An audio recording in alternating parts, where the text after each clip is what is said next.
There are many properties that lines could have. We've talked about intersecting lines, we've talked about parallel lines, we've talked about perpendicular lines, and now we're going to extend out of the world of 2 lines and into the world of 3 to talk about what we call concurrent lines. Now, concurrent lines are a set of 3 or more lines that intersect at the same point.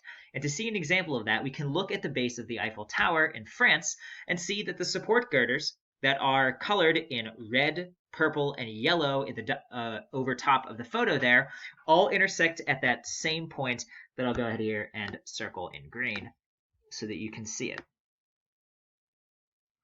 Obviously, there are other girders which we could color over that also intersect there, but that's an example of 3 or more lines or segments that intersect at the same point.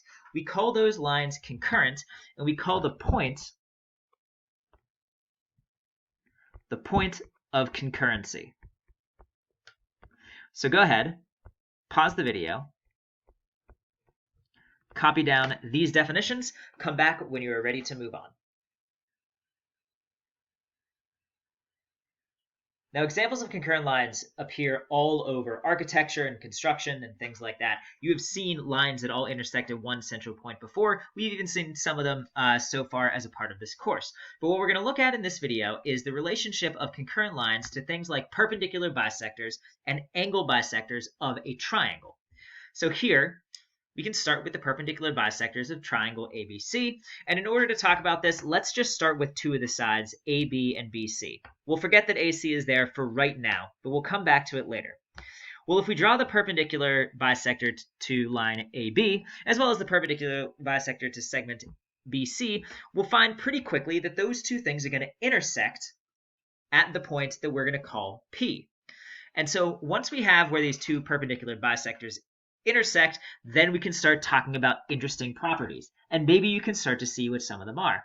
Well, because P is on the perpendicular bisector of AB, that means that PA and PB are the same length, because that's one of the properties of perpendicular bisectors. So from the perpendicular bisector of AB, we have that PA is congruent to PB by the perpendicular bisector theorem. Similarly, we know from the blue perpendicular bisector to BC that BP and CP are congruent, again, by the perpendicular bisector theorem.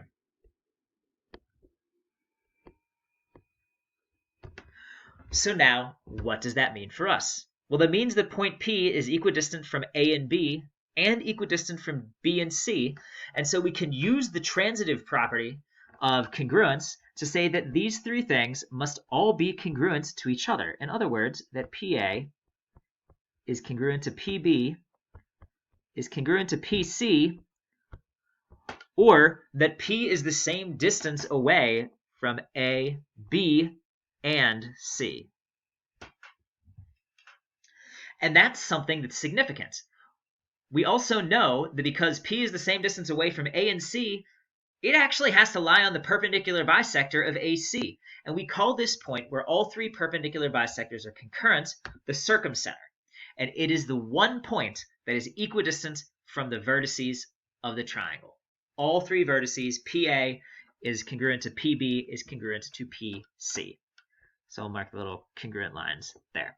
So go ahead, pause the video, copy down this definition here of circumcenter, come back, as well as the diagram that's there, so you can remind yourself what it means. Come back when you are ready to see the same thing about an angle bisector. Now, of course, an angle bisector has a slightly different equidistance theorem to it. It relates to points that are equidistant from the edges of an angle.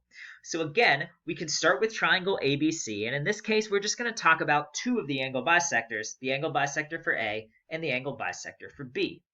The reason why that is particularly significant in terms of what we're going to talk about is because those 2 angle bisectors are going to intersect, and they're going to intersect at this point right here that we can also call P. Well, what we know about angle bisectors is that they are equidistant from the edges of the angles that they bisect. Given that information, pause the video and see if you can come up with the particular property of where the angle bisectors intersect that we are going to come up with by exploring the same way we did with the perpendicular bisectors. Take a few seconds, maybe a minute to do that. Come back when you are ready to go through that exploration and get to the last definition. So in this case, because this is a perpendicular bisector, or a angle bisector, the green one to start off with, for BA and AC, that means if we were to draw perpendicular lines to AB and AC, those would be congruent. Let's call that M and N. PM is congruent to PN by the angle bisector theorem, or angle bisector equidistance theorem. Similarly, and now I'll use purple for this one, the angle bisector of angle B means that point P, which is on that angle bisector, is equidistant from AB and BC. So, drawing the extra perpendicular line there, it is equidistant between PM and PQ.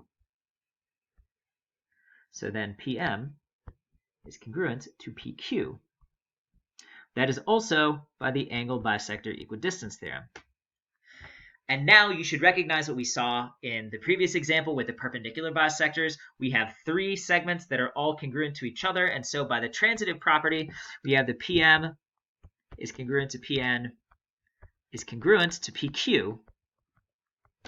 And so that point P is the same distance away from each of the sides of the triangle, not the vertices, but the sides of the triangle. And that is a point that we call the incenter. The three angle bisectors of a triangle are concurrent at the incenter, which is equidistant from the sides of the triangle.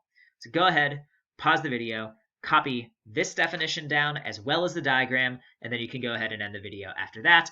Pause it now, though, because the video is about to end and you may lose the screen.